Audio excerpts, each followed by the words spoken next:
வணக்கம். சரி வாங்க, மோர்கன் ஹவுசலோட the art of spending money புத்தகத்தில் இருக்கிற முக்கியமான ஐடியாஸை பத்தி பார்க்கலாம். நாம சம்பாதிக்க, சேமிக்க, முதலீடு செய்யணும் எல்லாம் கத்துக்கிறோம். ஆனா இதுக்கு எல்லாத்துக்கும் உண்மையான நோக்கம் என்ன? நம்மள நிறைய பேர் என்ன நினைக்கிறோம்னா, பணக்காரர் ஆகுறது தான் நம்மளோட ஒரே குறிக்கோள்னு நினைக்கிறோம். ஆனா அது ஒரு பொறி மாதிரி இருந்தா, பணத்தை சேர்க்கறதுல மட்டும் கவனம் செலுத்தினா அது ஒரு நிறைவான வாழ்க்கையே தராது. அப்போ ஏன் அதிக பணம் இருந்தா அதிக சந்தோஷம் வரமாட்டேங்குது? இதுக்கெல்லாம் காரணம் நம்ம முழு கவனமும் பணத்தை சேர்க்கறதுல தான் இருக்கு.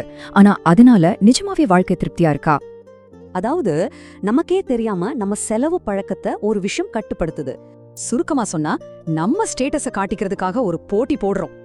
இதுக்கு பேரு தி இன்விசிபிள் ஸ்கிரிப்ட். அதாவது மத்தவங்கள பார்த்து நாமளும் செலவு பண்ணணும்னு ஒரு சமூக அழுத்தம். சார்லி மங்க்ரோவோட இந்த வாக்கியம் இத ரொம்ப அழகா சொல்லுது. மத்தவங்களோட ஒப்பிடுறது ஜெயிக்கவே முடியாத ஒரு ஆட்டம். இப்படி அடுத்தவங்கள பார்த்து வாங்குற பொருள் தர்ற சந்தோஷம் கொஞ்ச நேரம்தான். ஏன்னா அதை விட புதுசா ஒண்ணு வந்துட்டே இருக்கும். சரி, இப்படி ஓடுறதுல அர்த்தம் இல்லனா அப்போ உண்மையான இலக்கு என்ன? வாங்க, வசதியான வாழ்க்கைனா என்னன்னு புதுசா யோசிப்போம். இங்க முக்கியமான விஷயம் என்னன்னா, பணத்தை சும்மா வச்சிருக்காம அதை வச்சே நமக்கு பிடிச்ச ஒரு வாழ்க்கைய உருவாக்குறது தான். ஆராய்ச்சியும் இதுதாங்க சொல்லுது. ஒரு குறிப்பிட்ட வருமானத்துக்கு மேல வர்ற பணம் நம்ம தினசரி சந்தோஷத்தை பெருசா பாதிக்கிறது இல்ல. உண்மையான செல்வம்னா வெளிய காட்டிக்கிறது இல்ல, அது உங்க மன அமைதி, நல்ல உறவுகள், ஒரு நோக்கம் இதுலதான் இருக்கு.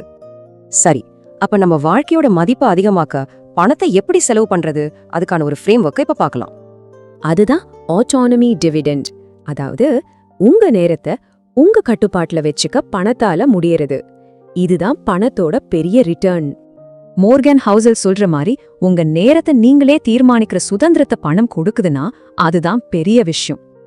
அடுத்தது மென்டல் லிக்விடிட்டி. வாழ்க்கை மாறும்போது நம்ம நிதி சம்பந்தமான முடிவுகளும் செலவு பழக்கங்களும் அதுக்கேத்த மாதிரி மாறணும். இந்த வாக்கியம் ரொம்ப முக்கியம்.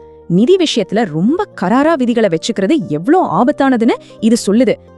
அதாவது பணம் நமக்கு எரிச்சல் தர்ற வேலைகளை குறைக்கணுமே தவிர வாழ்க்கைக்கு அர்த்தம் தர்ற முயற்சிகளை தடுக்கக்கூடாது. சரி, இந்த நல்ல ஐடியால எல்லாம் எப்படி நடைமுறைக்கு கொண்டு வரது? அதுக்கு ஒரு சிம்பிளான பிளான் இருக்கு. இந்த 3 ஸ்டெப்ஸையும் பாருங்க. இது வெறும் தத்துவம் மட்டும் இல்ல, இது உங்களுக்கான ஒரு பர்சனல் ஆக்ஷன் பிளான். முதல்ல உங்க நேரத்தை மிச்சப்படுத்தவும், டென்ஷனை குறைக்கவும் எங்க செலவு பண்ணலான்னு யோசிங்க. இத ஒரு முதலீடா பாருங்க. அடுத்ததா, மத்தவங்க என்ன சொல்வாங்க யோசிக்காம உங்களுக்கு எது நிறைவான வாழ்க்கைன்னு நீங்களே முடிவு பண்ணுங்க.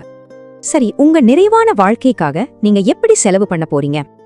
எல்லாம் கடைசியில இங்கதான் வந்து நிக்குது. ஒரு நிறைவான வாழ்க்கைங்கிறது நாம எடுக்கிற சின்ன சின்ன முடிவுகள்ல தான் இருக்கு. எவ்வளவு நல்லா ஆடணுங்கிறது முக்கியம் இல்ல, எப்ப நிறுத்தணுங்கிறது முக்கியம்.